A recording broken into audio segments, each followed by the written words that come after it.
Hi everyone, this is Nikki. It is 2:10 p.m. here in the Philippines, and you are watching the Awesome 10X Philippine Market Update. It is July 7, 2022. Thank you for watching, and let's take a look at the Philippine market so far. The Philippine markets is still open. The Philippine index is 6,341 points so far. Let me read to you the big movers today. You're seeing Monde Nissin down 9% so far on news that its famous Lucky Me noodles is filled with ethylene oxide, which is being seen used in pesticides and manufacturers, citing the health risks. So you are seeing that it's huge market revenue, which is really consumed by most of the Filipinos as a daily staple, is now getting hit hard.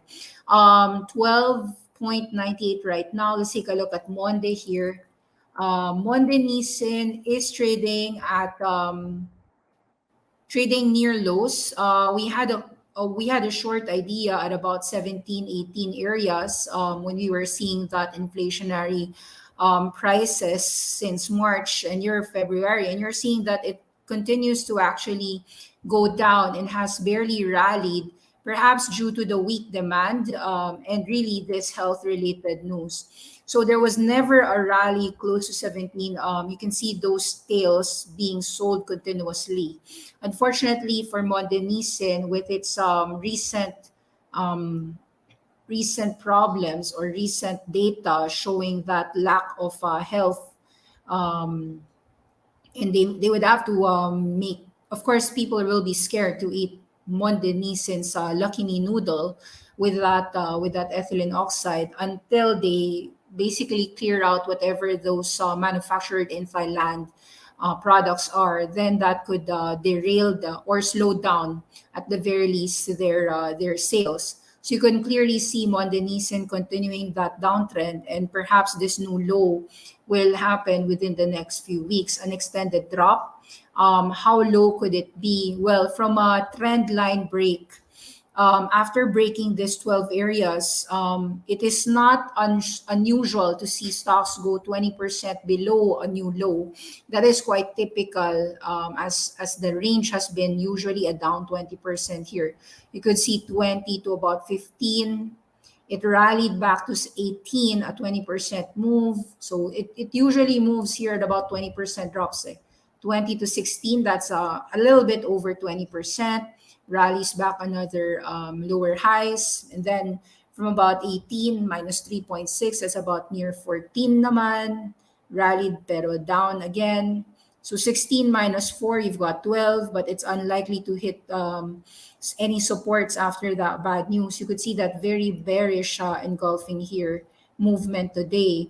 So a lot of shorts are happening, or selling is happening in Mondenisin. Trends would tell you na kahit just follow this length, this length, sorry.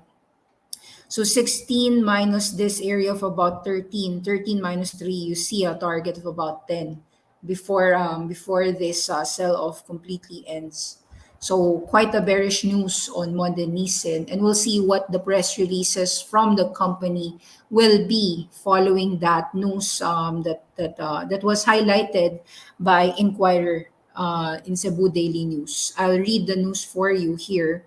So EU states warn the consumers versus the popular Filipino instant noodles brand.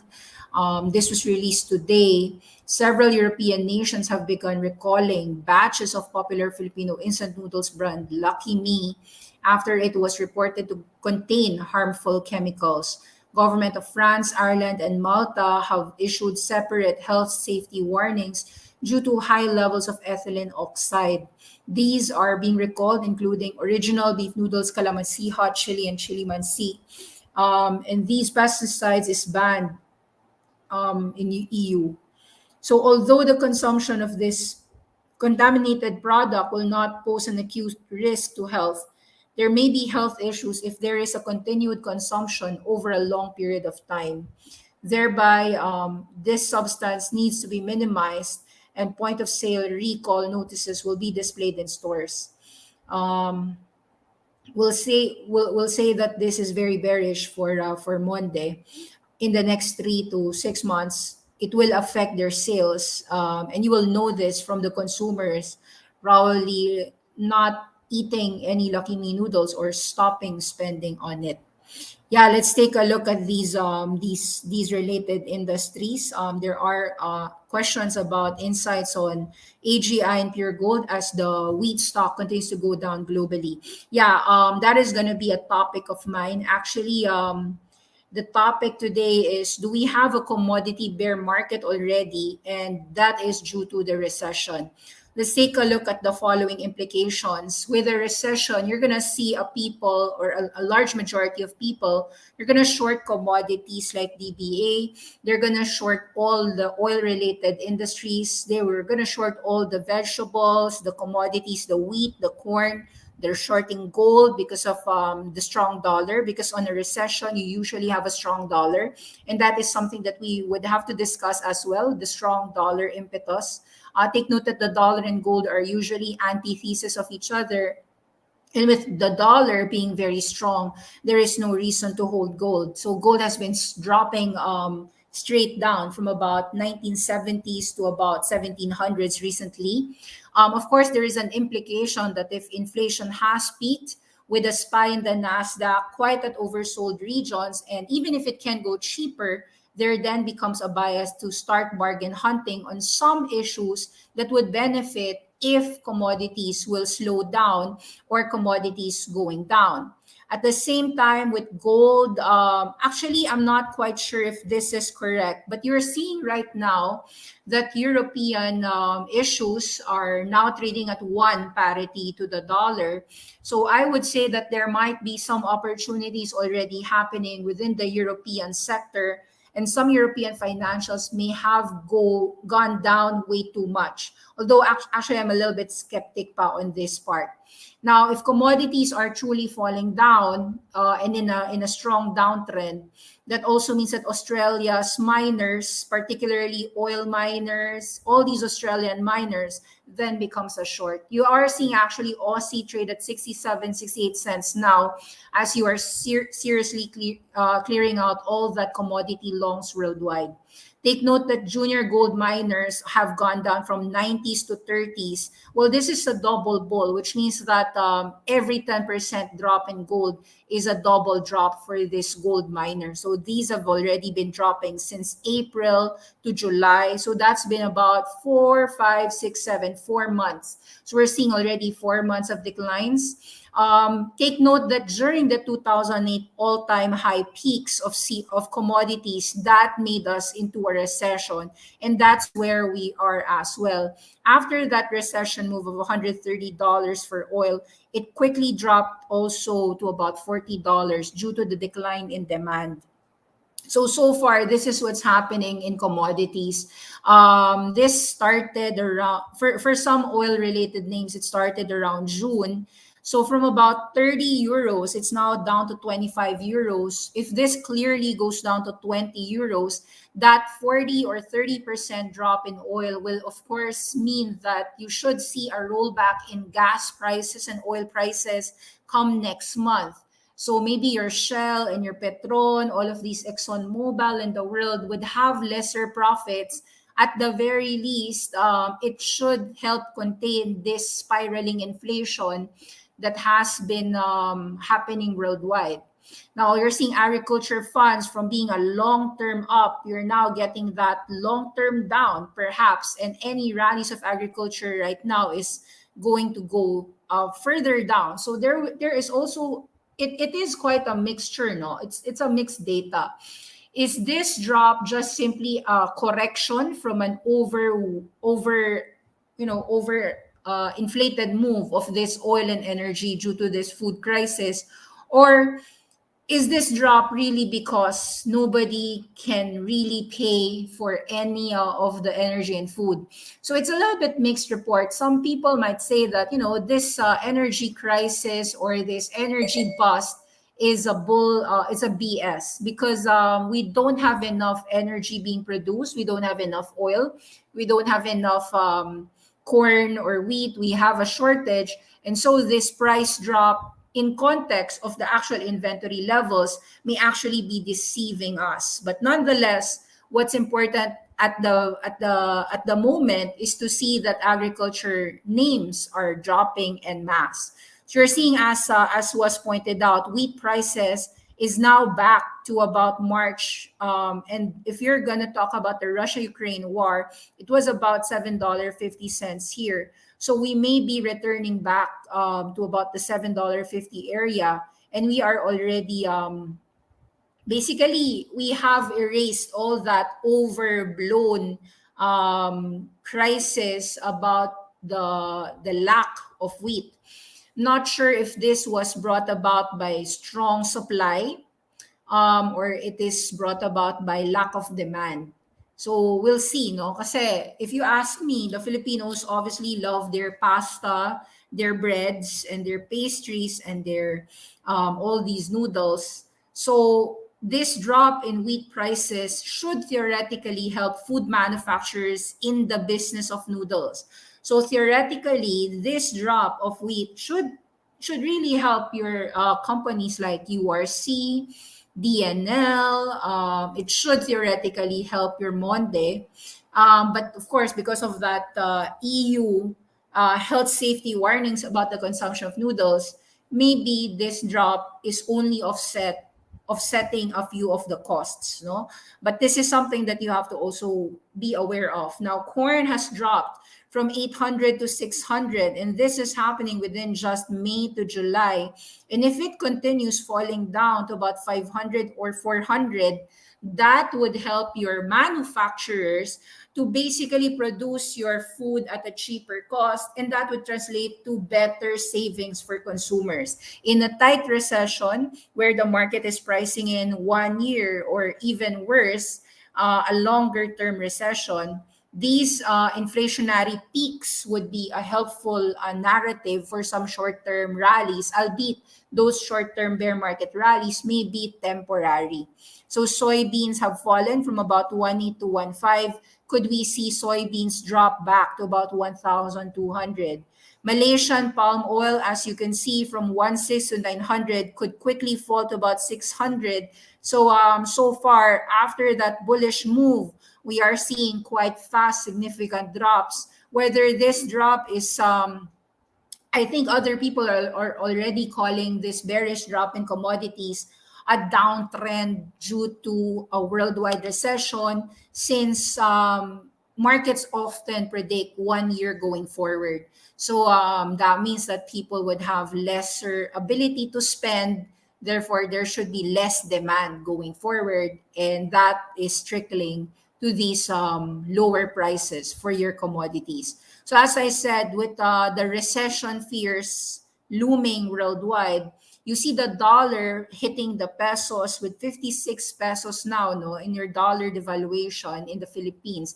That's a 20% devaluation of Philippine market. And that is also transferring to your gold asset from about 2,000 hitting 1.7. A 20% drop in gold is not unusual. It could go to 1.6 because the dollar is, as I said, very, very strong. And that is because of the interest rate hikes that is still expected to continue by this July, and perhaps only to tame next year. No, so people are saying that there will be interest rate hikes this July and September, but it could be tamed or eased by 2023. So we'll see about that. Now, all of these fertilizer companies are, at least since the commodities are also dropping, the fertilizer prices are also dropping down. And so all of these companies in the agricultural produce is also falling down. You're seeing that peak at $96, now trading at 72. Take note that during the pandemic, it was as low as $30 here. So significant drops in these agricultural producers can still happen. CF Industries, which is a nutrient related, a fertilizer company like Mosaic, also dropping $110 to $80. Mosaic from about 76 to 44. It's a question really, is this commodity a real recessionary reason, the way in 2008, wherein all commodities eventually go down? So in general, no, be careful because we are seeing a massive sell-off continuation for all the commodities. And sometimes when a trend gets baked in, no, it tells you that inflation may have really peaked. So if inflation has peaked, of course, it has tremendous implications for the consumer economy. So in the Philippines, what are your consumer stocks? Yes, you've got Monde, you've got URC, you've got DNL. Let's start with a few of them. So Monde, it is trimming those losses to about 13 areas, but it's still a very bearish move. You're seeing URC, the move of URC has already rallied. However, URC has rallied straight towards resistance though.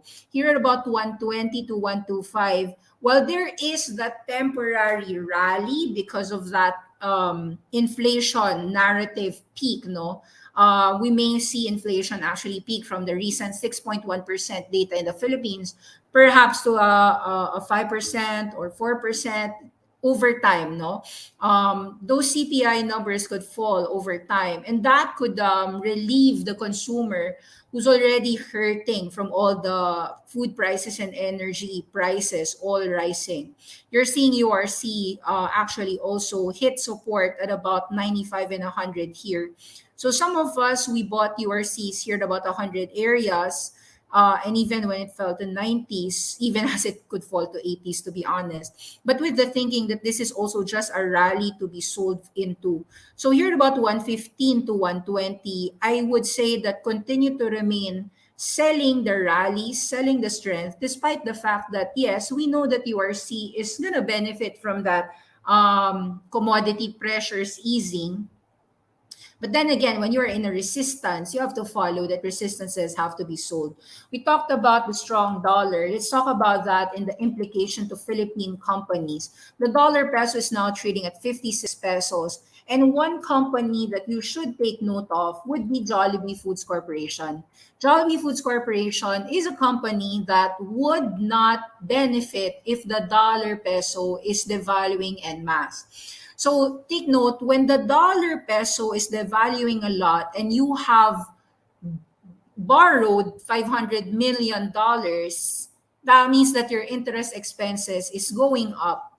So we are still continuing to be bearish in Jollibee, and the reason is really the interest debt expenses. Let's talk about the dollar denominated expenses in the Philippine economies, Philippine companies, no? Jollibee dollar denominated bond. So remember that the Jollibee issued in the pandemic a $600 million bond to pay for Coffee Bean. It was $350 million for Coffee Bean. They offered their first offshore dollar bonds. I would say that it would take a toll because 20% devaluation of your Philippine peso would be very difficult if the dollar revenues that they get from CBTL and Smashburger is not enough.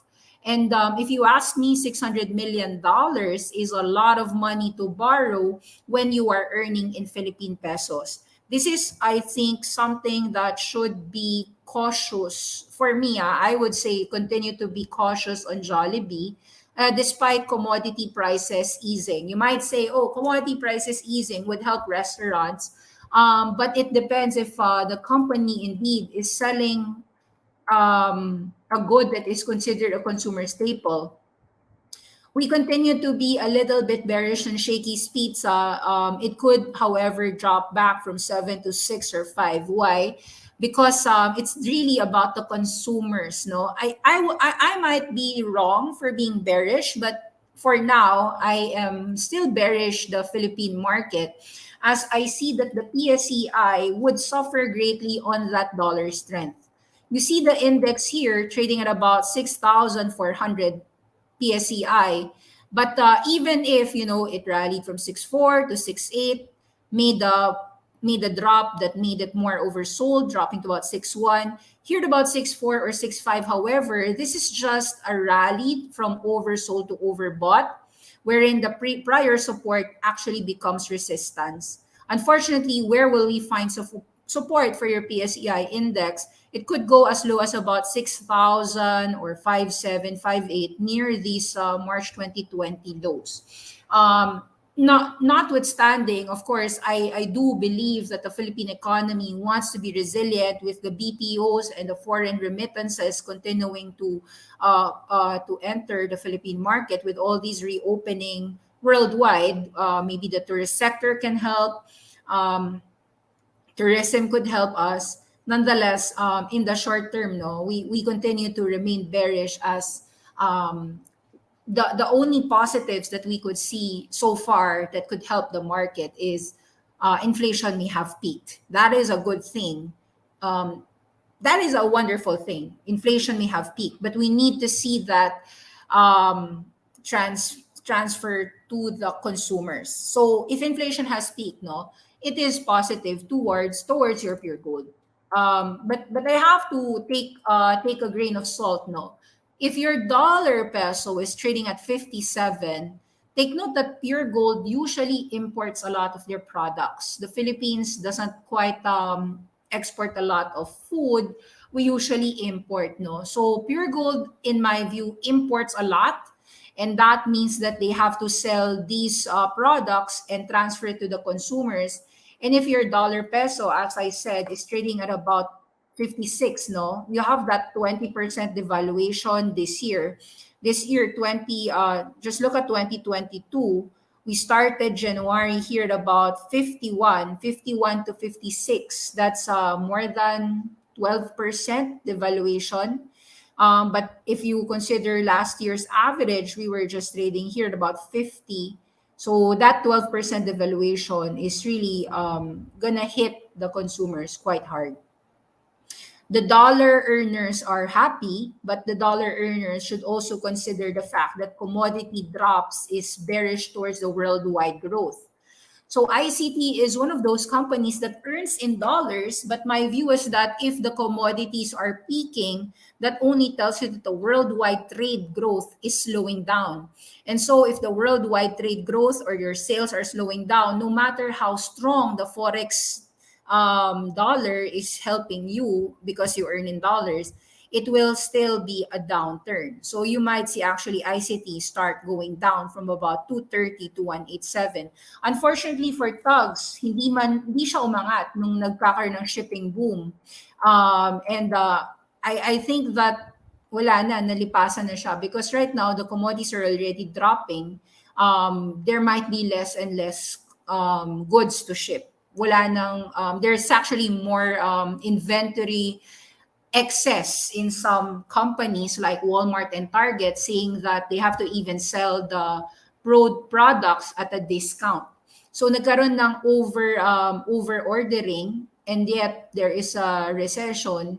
So there's a lot of problems, more problems actually than solutions. So it doesn't bode well to the Philippine economy in general. PSCI 64 might actually be a resistance. I would say be cautious still with many looming problems. No, we are gonna see earnings reports come out late July. July 20, you'll get Tesla deliveries probably, either good or bad. But be careful because consumers are of course getting hit with these inflationary concerns. And then you've got these Amazons reporting July 27. So you might not think that these should impact the Philippine economy, but they do, because if the U.S. is cutting jobs, then the likelihood of a foreigner opening more companies that will hire BPO workers in the Philippines would be lower, or the prospects of OFWs finding a job across the globe despite remote work might be less because Facebook is cutting and laying off a lot of jobs. They just recently announced 30% of their engineers that are working on metaverse to be laid off. So there's a lot of layoffs happening worldwide. We haven't seen massive layoffs in the Philippines, and God forbid, if we do have that, then that would spell lower lows for the market and the economy. So let's just go through some of these potential problems. Okay, the problems, as I said, is the dollar debt. Who borrowed a lot of dollar debt? I could recall that JGS borrowed money because they had to pay for the Airbuses, and that's for the Cebu Pacific. So there's a lot of good and bad. The good news on SEB is that 88% of their system capacity was already back to pre-pandemic levels. So that means people are going out, they're traveling. But the problem is that with the dollar going up, the dollar peso, no, it's affecting Cebu Pacific. To give you a perspective, how much did JGS borrow? JGS dollar denominated bonds was nangutang to 2020. JGS. Philippine JGS dollar bonds. Okay, so kailan ba yon? 2021, 2020. Hindi ba? I remember they did Or was it RLC? Philippine dollar, Philippine conglomerates. Yun lang yung something to take a look, no? The Philippines itself is in a problem. You can see that the Philippines external debt is $100 billion. So yung inflation and yung depreciation ng currencies natin against the world is something to really consider on why the Philippine economy would not be as resilient versus developing countries. Yun yung mga risks investing in the Philippine market. Those are macro forces, but it is still a very important risk to consider. Let's read through the prices. Wait up. Prices, index stats.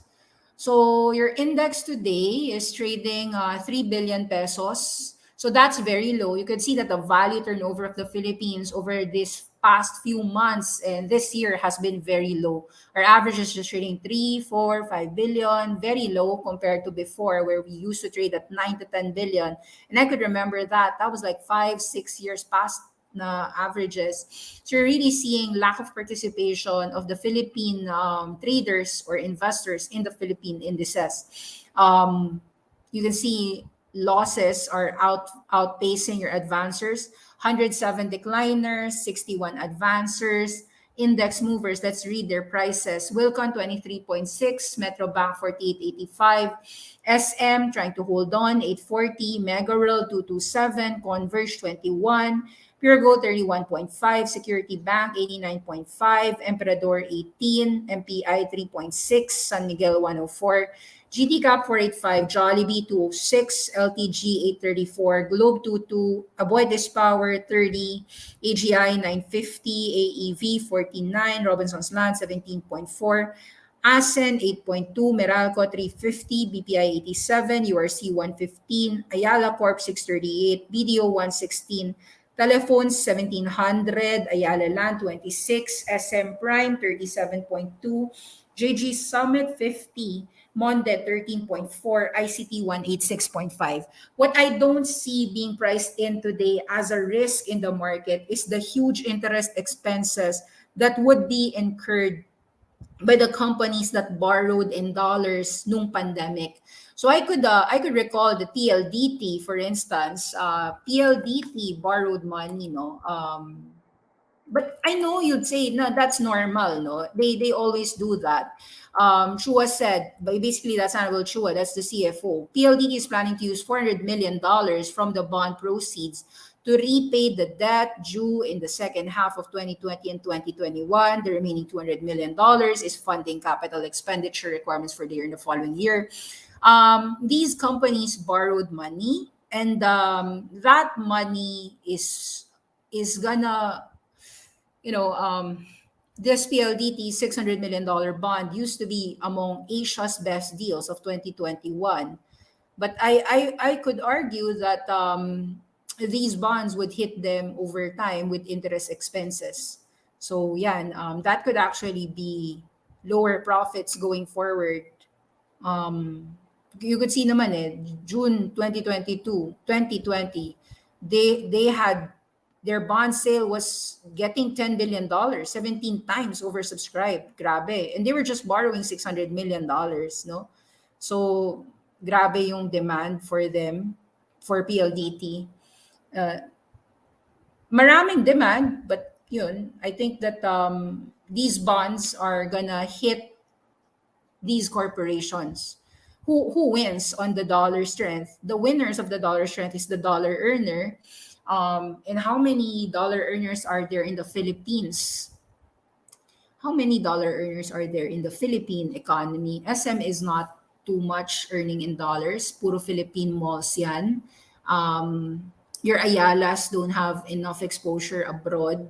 Yes, they have, but mostly Southeast Asia. URC tried, but they have been winding down their New Zealand and Australian businesses. Um, ASEAN is ASEAN is mostly hurting in a strong dollar environment. So I actually see a potential downside risk in the Philippine market. From 6.4, it could fall another 10% further to about 5.7. Mostly because I don't see the market following, hindi pa na-price in, I think. Well, we would see this translate in consumer data and sales coming out on earnings reports. So first and foremost, I think second quarter already registered the highest inflation, and that means that people would have saved up. They wouldn't spend a lot during that second quarter, which will be going to your earnings data this end of the month and by August. So maybe the downgrades would happen after earnings. So starting August, you might see downturns. Um, Okay, let's talk about the risks. Okay, so I still like PLDT, obviously because of the yield, but we are seeing that it looks to be just in a trading range where your 1980s is toppish and you've got the supports here about 1600 or 1400.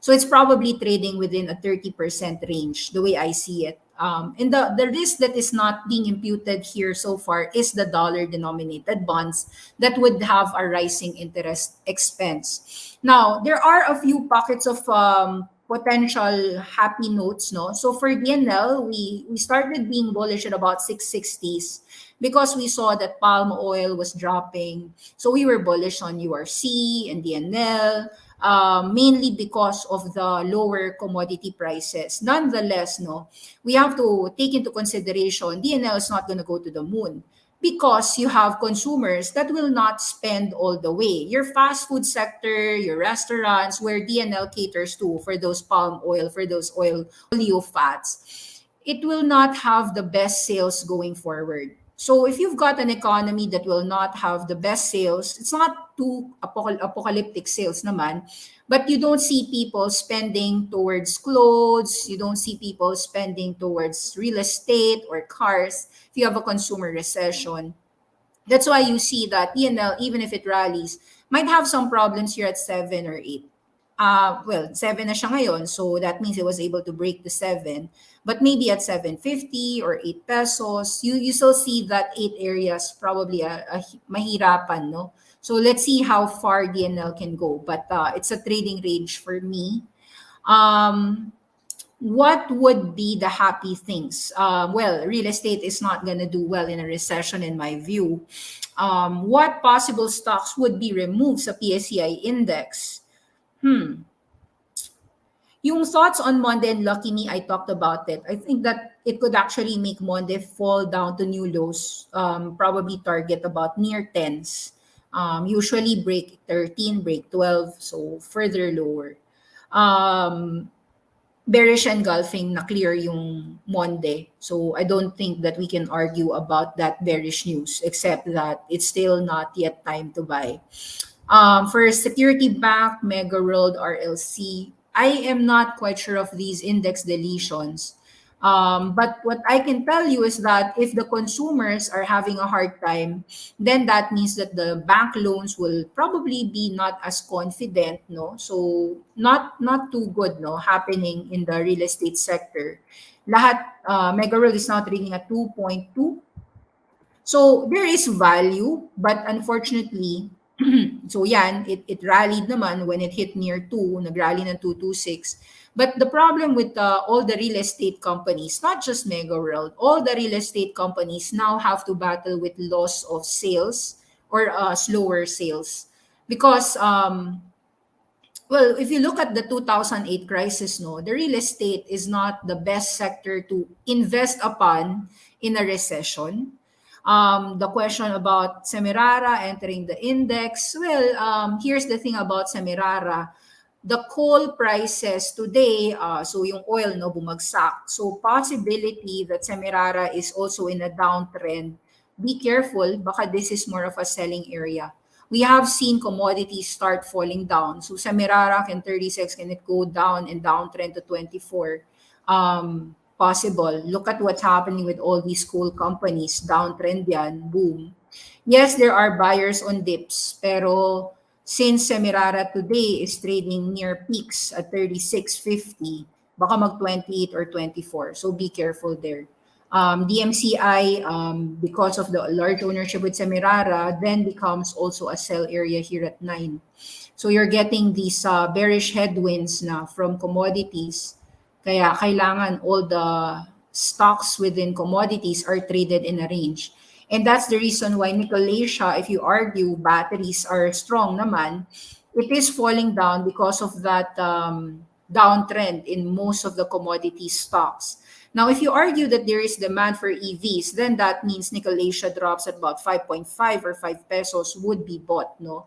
So it is more of a mixed data in commodities. The question in commodities is, will you buy oil or crude oil if it starts dropping to about 90? Would you?